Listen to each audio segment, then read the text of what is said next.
বছর নজর কাড়বে সোলার দুর্গা প্রতিমা। তিলে তিলে সেই দেবী মূর্তি রূপ পাচ্ছে কাটোয়ার বনকাপাসী গ্রামে। সোলার বিভিন্ন শিল্পকর্ম দিয়ে গোটা পুজো মণ্ডপকে সাজিয়ে তুলবে রাষ্ট্রপতি পুরস্কারপ্রাপ্ত সোলা শিল্পী আশিস মালাকার। প্রতিমার বরাত পাওয়া মাত্র নাওয়া খাওয়া ভুলতে বসেছেন শিল্পী। গয়না বেটি কোথায় পেলি, গয়না বেটি কোথায় পেলি, সিঙ্গির উপর ভেঙ্গি ঘোজে বাপের বাড়ি চলে গেলি, এত গয়না। কাটোয়ার বনকাপাসী গ্রাম, যে গ্রামকে বাংলার মানুষ চেনে সোলা শিল্পের আঁতুড় ঘর হিসেবে। এবছর জলপাইগুড়ির মুহুরিপাড়া সর্বজনীন দুর্গাপুজোর মণ্ডপ সেজে উঠবে বনকাপাসীর সাজে। কমিটির উদ্যোক্তারা দায়িত্ব তুলে দিয়েছেন রাষ্ট্রপতি পুরস্কারপ্রাপ্ত সোলা শিল্পী আশিস মালাকারের হাতে। পোড় খাওয়া শিল্পীর তত্ত্বাবধানে রূপ পাচ্ছে সুবিশাল সোলার দুর্গা।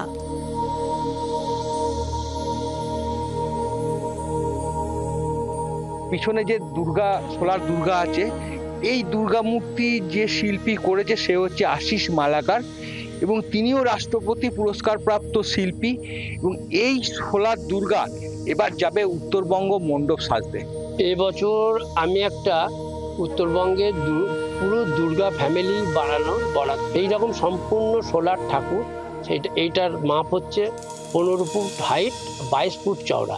এর মধ্যে পুরো দুর্গা পরিবার এবং আপনার এই ঠাকুরের যে প্যান্ডেলে ঠাকুরটা বসবে সেই প্যান্ডেলটাও আমি সোলা দিয়ে সাজাবার দায়িত্ব নিয়েছি।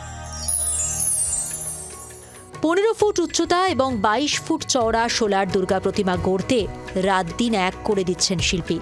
শেষের মুখে প্রতিমা তৈরির কাজ। জোর কদমে চলছে দেবীর অঙ্গসজ্জা। দেবীর কাপড়, ঝালর, গয়না, মুকুট এমনকি চুল সবই সোলার। এবছরে অনেক বড় দুর্গা হচ্ছে, সব পুরোটাই সোলা দিয়ে তৈরি হচ্ছে। তো আমরা সপরিবারে মিলে সবাই মিলে একসাথে কাজ করছি। এই কাজ করতে আমাদের খুব আনন্দ হচ্ছে। শুধু সোলার প্রতিমাই নয়, বিষ্ণুর 10 অবতারের মূর্তি দিয়ে সেজে উঠবে গোটা মণ্ডপ। মণ্ডপের নান্দনিকতা বাড়াতে থাকবে সোলার নানান ইনস্টলেশন। সোলার ঝাড়বাতি, মন্দিরের ইউরোপীয় থাম সহ বিভিন্ন সাইজের পান ও কলকার ঝলক থাকবে মণ্ডপে। ফলে এখন চরম ব্যস্ততা মঙ্গলকোটের বনকাপাসী জুড়ে। সন্দীপ ঘোষ চৌধুরীর রিপোর্ট, জি 24 ঘন্টা। বাংলার আওয়াজ, বাঙালির আবেগ, জি 24 ঘন্টা।